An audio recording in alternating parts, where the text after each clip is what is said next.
So on this 21st of January, we stand midway through the week of prayer for Christian unity. It's a very odd week because it starts on the 18th of January, whenever that may be, and it runs for 8 days rather than the 7 that normally is in a week. So it's an octave of prayer. And churches together encourage people to use these 8 days to pray for unity, not only within this country, but across the world. And this year, the material has come from Burkina Faso, being prepared by Christians, Protestants, and Catholics working together in this little West African nation of Burkina Faso.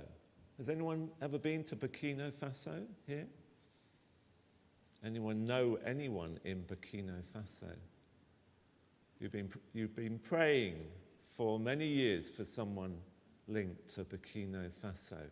No longer living there now, but we've been praying for a particular couple. Burkina Faso, the next slide.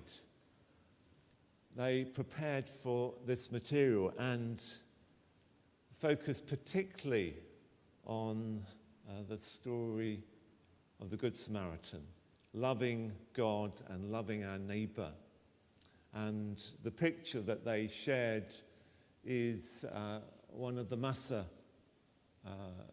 pictures from the Cameroon, Central Africa, depicting the characters in the form of those from the village, from that particular Massa village in Cameroon. It's a lovely set of paintings in a Western style, but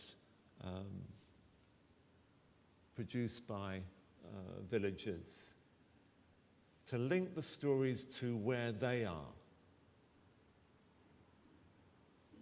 I mean, I guess many of our old pictures of Jesus pictured Jesus as very white, totally inappropriately in many ways, but relating Jesus to our situation. And the wonder is these stories can speak to people of every culture and every background. So we're grateful to the Christians in Burkina Faso. I think about 20% of the population in Burkina Faso are Christian. More than 50% are Muslim. And then there are many people practicing the traditional African beliefs as well. And that country has been torn by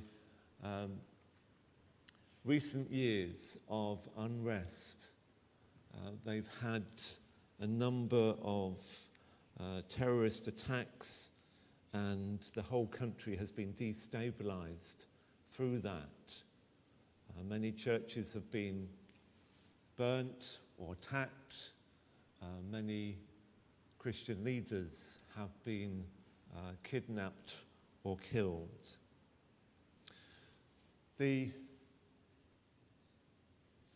church in Burkina Faso asks us to reflect on the story of the Good Samaritan, thinking of that context of where they are.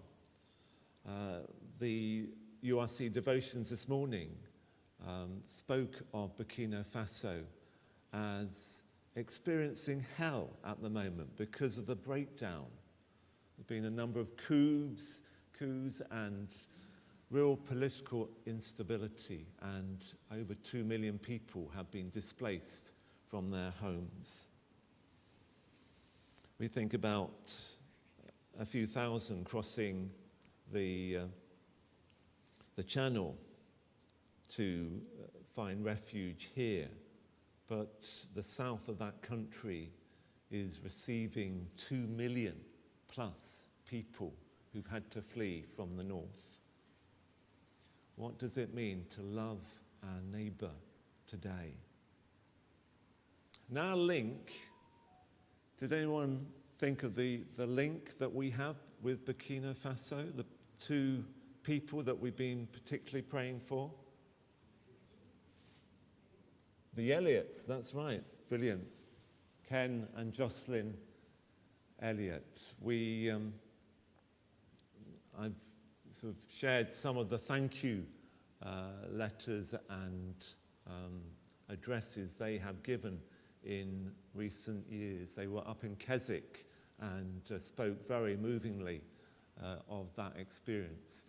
We prayed for Ken and Jocelyn when they were, they ran a hospital in Burkina Faso for many years and were great friends with my brother-in-law, Andrew, who works or has worked in Benin and continues to live in Benin. He's home here at the moment. But they were taken hostage in 2015.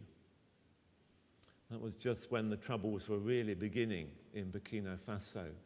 And over the following years, any Westerners were liable to be taken or kidnapped. And certainly many Christians were kidnapped too. We prayed for Ken and Jocelyn. Jocelyn was released within a few months, but Ken was held hostage for over seven years. It was incredible when in May last year he was finally released. An answer to prayer, many, many prayers across the world for Ken. And he's looking pretty well, considering he's in his 80s and gone through that experience. We give thanks for their work in that country and their great Christian faith, the faith that kept Ken through that horrific experience. And they thank you and thank many for our prayers. So Burkina Faso is sort of close to our hearts because of that dear couple. The next slide. One of the things that the Christians of Burkina Faso suggested at the beginning of a United service, and we did this on Thursday at Wesley Methodist Church, was to offer refreshments as people came, and to remember how the people in Burkina Faso often offer water as people arrive as guests, tired after a journey. This calabash, it's a lovely word, has a slight crack, so I didn't try to fill it with water today. I thought the communion table might get rather wet. But it's a hollowed out gourd, however you pronounce that. My father used to grow gourds. I could never pronounce it. Gourds, do you think? Gourds. You say gourds, I say gourds. But that sign of welcome as cold water, refreshing water is offered as people arrive. And we did this at Wesley Church, not with the gourd, though Georgina did have this one and a couple of others and poured water in it. But we had refreshments as people arrived. The welcome that we give, so important. A welcome that we hope and pray crosses all cultures, that crosses the barriers that humanity creates of belief or background or race or colour or age or sexuality or anything. We welcome everyone. A sign that you're welcome. You are welcome. I'm afraid we didn't have the main doors open to welcome people today, but hopefully people found their way in and felt welcome. How do you feel welcome? Let's have the next slide. What makes you feel welcome when you visit someone? Any ideas? A hug. Right. Yeah. So I'm not going to hug anyone at the moment because I'm slightly sniffly, and I certainly don't want to catch anything before going abroad. But yes, with a friend or family, we'll give them a hug or possibly shake their hands or wave or whatever. One of the horrible things about COVID was the way that we had to separate ourselves. The pandemic. How else do you welcome or feel welcome? What makes you feel welcome? A cup of tea. That's it. That's the English way, isn't it? Yes. Offer a cup of tea. The number of different kinds of cups of tea that I've had in my ministry. And yes, you're welcome. And you'll drink it. Even, I do remember tea with carnation milk in it. Wasn't my favourite, but I still accepted it gratefully. I was welcome. How else what makes you feel welcome? Maybe a smile? Maybe a greeting? Yeah? What makes you feel unwelcome, I suppose, might be just to think about, but we won't share those now. But sometimes we can feel anxious coming into a new place. For those who have never been to church or maybe have not been to church for many years, coming through a door into a strange church can be a very nerve-wracking experience. And getting that welcome right between not overwhelming people, but also making sure they do feel that they have a place there is a real gift and something we should pray for.